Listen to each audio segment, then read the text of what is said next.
This is where I tap the microphone 10 times to see if it's on and deafen everyone. Okay, you've heard enough from us. Your turn now. Are you all ready? How many people have not returned from their convenience break? I see a few more gaps in the room. Check under your tables. You may find a scientist under there quailing. Too mean? The plan now. You've been given a bunch of tips and pointers today, some more or less useful or meaningful to you. This is a little practice session now. The idea is, at your tables, as I preempted earlier, you'll get 5 minutes to have a quiet think about what you would pitch in 1 minute to a non-expert audience, politician or otherwise, but let's think about politicians more because obviously we're doing Science Meets Parliament. So you get 5 minutes and I'll time that and I'll literally put the hammer down at 5 minutes. 5 minutes to think about what you're going to say, think about what you've been told, start with something that's going to get people in. Don't start with an introduction and a lit review. Start with a punchline and work backwards. No lit reviews, please. And what we want to do, look, people who are working with children and curing cancer sometimes have an advantage, but we've had very good people who are working on the most mundane sounding stuff, give the best presentations, and they've won the Rolls Royce in previous years. So what will happen is, you have your 5 minutes, then we'll call time. Each of you just sitting at your table, give your up to 60 minute, don't worry about it, we've got all day, 60-second pitch. Then your table picks a winner. So you each give your 60-second pitch, you take a moment or two, you pick a winner. Then Will, Katrina down there and I will break the room into 3 groups of winners and people who came second, which is good. The people who came second get to hang here and think about what they've just done. The people who came first at the table come away with us, pitch to each other, we pick a winner from that group. You with me so far? Those 3 winners will come up here and do their pitch to you, and then we will award the winning Rolls Royce by acclamation, by who gets their hands banged together the hardest. Are we all clear on the process? Are there any questions before we throw you to your, self-wolves? Throw you to yourselves. Just that. Sorry? Katrina.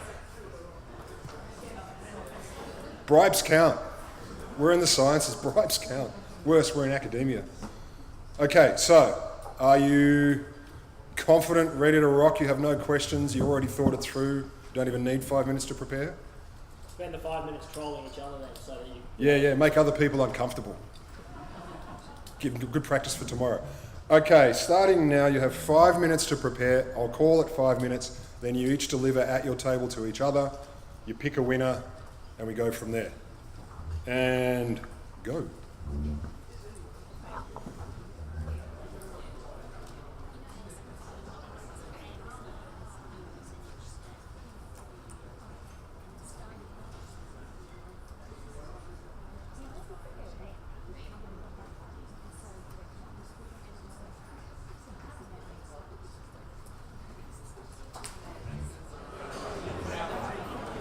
I know you're all hanging out to see who won and how they won and what they won for. The excitement in the room, you could cut it with a knife. Okay. See, I brought a member of the family here to laugh at my jokes, so I appreciate it. Thanks, Sith. What's going to happen now is each person will get up and they will give their 1 minute. I know one person's going to have to trim on the fly, and I'm looking forward to that. I'm not naming names. But his group were very pleased with what he said. I had no influence on it. So each one will get up, and then when they're done, we will point at them, and you guys will bang your hands together till they hurt, unless you didn't like it, in which case you should just do this. And then whoever's noisiest wins the STA-sponsored Silver Ghost Rolls Royce, circa 1934. It's waiting out the front. I think third place is a second-hand Kia, and middle prize, we don't give them anything at all. Who would like to go first? Anyone? Simon. Okay, Simon it is.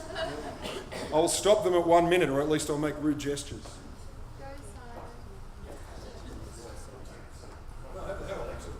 Elected.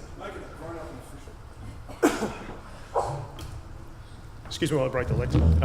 My name's Simon James. I'm a researcher based out of Melbourne who's got a particular interest in why we age. It's a fundamentally unsolved question for biologists. I'm not sure what we've been doing, but we haven't figured that out. And so in particular, I'm very curious as to why things like neurodegeneration occur. What's dementia? The molecular details. Now, it turns out that our brain cells actually talk to each other by squirting zinc between themselves. And that's a process that changes as we get older. And I think that that's actually got a lot to do with what drives the pathology, the nasty business that goes on inside the brains of people with Alzheimer's. In order to do this work, I'm reliant on world-class international scientific infrastructure like the Australian Synchrotron, which is a facility down in Melbourne that's basically a big light bulb that we're able to illuminate biology and see the invisible. So I hope you've got lots of questions. I'm very happy to hear them.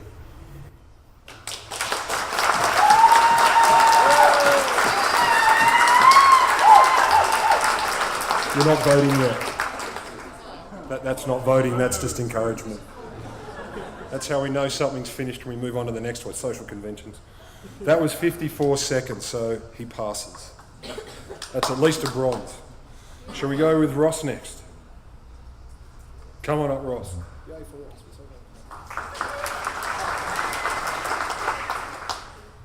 The reality is that whether we loved or hated the process that led to the Murray-Darling Basin Plan, in the coming years we will be implementing that plan, and each year we will be spending $1 billion worth of environmental water. My research concerns how we effectively and efficiently use that water for environmental outcomes, and there's a whole range of research that we've carried out in recent years looking at that question. However, where research needs to go is to look across environmental, social and economic outcomes from environmental water. One of the real shames of the Murray-Darling process is that there's been an alienation of rural communities, and particularly farming communities, from the process around how best to spend water. We need a process which can do that better. And it needs to be more than an ARC grant. It could be a CRC, a cooperative research centre, or it could be something like Land and Water Australia, the agency which used to look at that. Regardless, what we need to do is put structures in place that restart the conversation between science and the rural community so that we can allocate water in the best way, effectively and efficiently, for social outcomes, economic outcomes, and the environment. Thank you.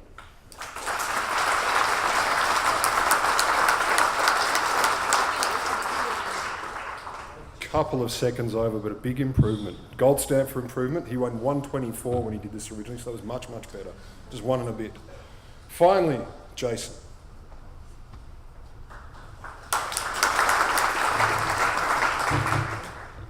Okay, so my name's Jason Pradas. I'm a neuroscientist from the ANU, and I work on spinal cord injury, and I'm particularly in pursuit of bionic touch. So spinal cord injury happens to young adults, which means they have a very long lifespan and suffer the consequences, and their families who have to care for them for a very long time. That costs $8 million per person with a spinal cord injury throughout their lifetime. So if we can cure spinal cord injury, we're going to make a lot of savings. The approach that my research takes to cure this problem is the following. The spinal cord injury damages a very small subset of the spinal cord. If we can take information from below the spinal cord and jam it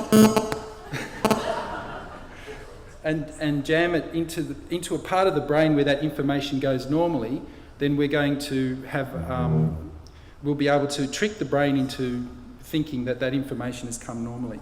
Now, one of the spin-offs from our research is that we've come across what we think is a cure for chronic pain. Now, chronic pain has absolutely no...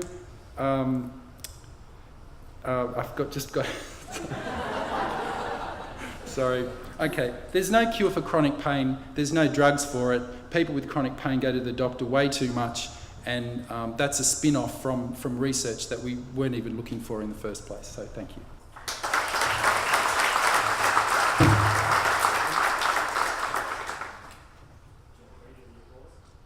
Yeah, I want to also congratulate them all for getting up here. That's pretty brave.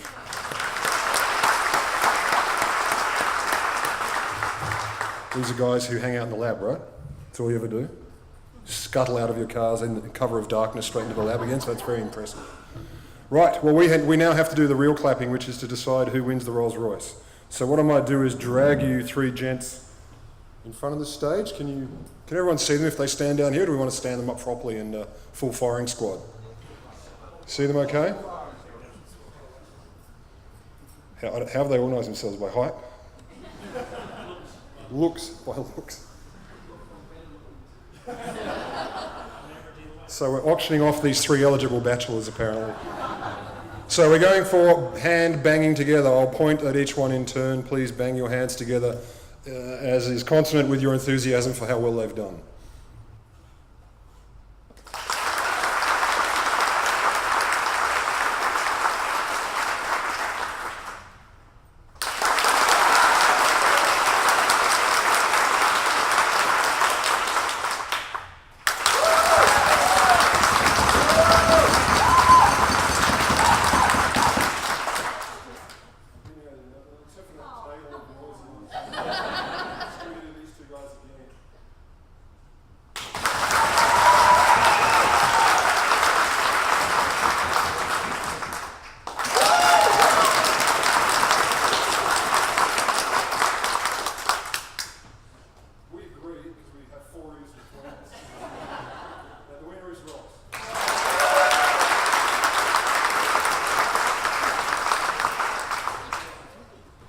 So in the spirit of being the organisers' pets, we finished a little early.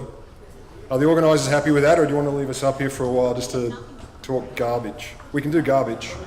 We don't want garbage? We're going. Thanks, folks. Well done. Please keep practising, and we'll see you next year, perhaps.